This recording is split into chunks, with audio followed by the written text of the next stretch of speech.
Mahigit 200,000 pisong halaga ng hinihinalang shabu ang nasabat sa isang lalaki sa Quezon City. Ang suspect, kalalaya lang nung Abril.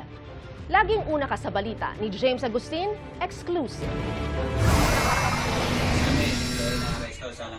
Sa loob ng isang bahay sa barangay Pasong Putik, Novaliches, Quezon City, inaresto ng pulisya ang isang lalaki sa ikinasanilang drug bypass operation.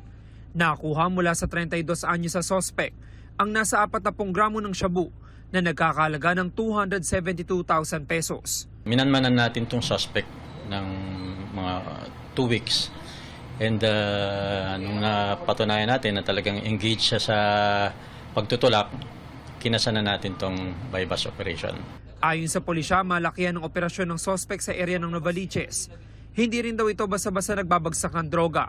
Ayon sa investigation, yung kanyang mode of payment ay through online payment. So ang tinitingnan natin, yung mga transaction pa?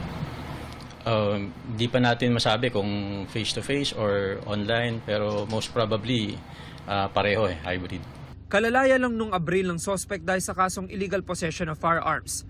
Taong 2017 naman na makasuhan siya na may kinalaman sa illegal na droga. Nang tanungin kaugnay sa kanyang pagkakaaresto, wala pong katotohanan yun, sir. may mga nakuha ba droga sa'yo? Wala po.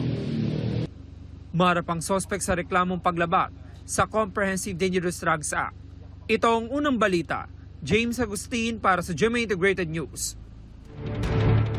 Mga kapuso, para una ka sa mga balita, mag-subscribe sa GMA Integrated News sa YouTube. Sa mga kapuso abroad, subaybayan niyo po kami sa GMA Pinoy TV at sa www.gmanews.tv.